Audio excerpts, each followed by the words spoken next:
అన్నమయ్య జిల్లా పుంగనూరులో ఛత్రపతి శివాజీ మహారాజ్ శోభాయాత్ర అత్యంత వైభవంగా జరిగింది.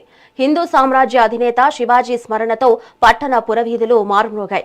ఈ శోభాయాత్రలో బోడే రామచంద్ర యాదవ్ పాల్గొన్నారు. వందలాది మంది హిందువులు కాషాయ జెండాలతో ర్యాలీలో పెద్ద సంఖ్యలో పాల్గొన్నారు.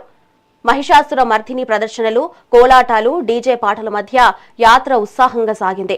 శోభాయాత్ర పురస్కరించుకొని పట్టణాన్ని కాషాయ రంగు జెండాలతో సుందరంగా అలంకరించారు. ఎలాంటి అవాంఛనీయ సంఘటనలు జరగకుండా పోలీసులు గట్టి బందోబస్తు నిర్వహించారు.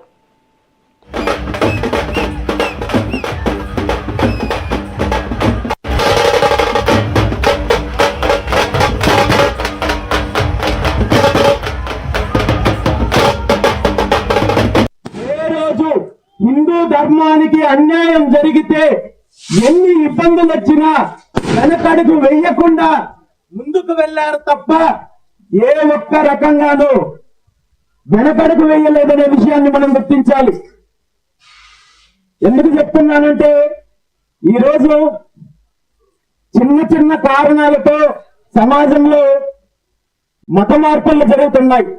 ఈ మత మార్పుల వల్ల మత మార్పుడు చేసుకోవడానికి ప్రతి ఒక్కరికి ప్రాథమిక హక్కు ఉంటుంది. కానీ ఈ మత మార్పుడుల ప్రక్రియలో హిందూ సమాజానికి అన్యాయం జరుగుతోంది. హిందూ సమాజం పైన ఒక కుట్ర జరుగుతోంది.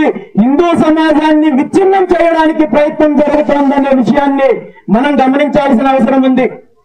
ఛత్రపతి శివాజీ గారి జీవిత చరిత్ర బహుశా మన తండ్రులు, వాళ్ళ తాతలు, మన తాతలు, వాళ్ళ ముందు తరాల వాళ్ళు ఎవ్వరూ చదువుకోకపోయినప్పటికీ కూడా ఏ ఒక్కరూ ఎన్ని కష్టాలు వచ్చినా, ఎన్ని ఇబ్బందులు వచ్చినా మన తల్లి లాంటి హైందవ మతాన్ని విడనాడాలనే ఆలోచన చేయలేదు. కానీ ఈరోజు మనము చిన్న చిన్న కారణాలతో, చిన్న చిన్న సమస్యల కోసము, మరొక చిన్న చిన్న తాయిలాల కోసము ఈరోజు మత మార్పుడుల గురించి ఆలోచించే పరిస్థితి ఉందంటే మనందరం కూడా ఆలోచించాలి.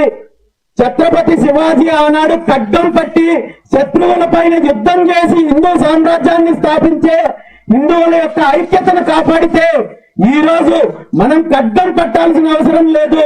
మనలో మనకున్న అనైక్యత మీద మనము యుద్ధం చేయగలిగితే చాలు.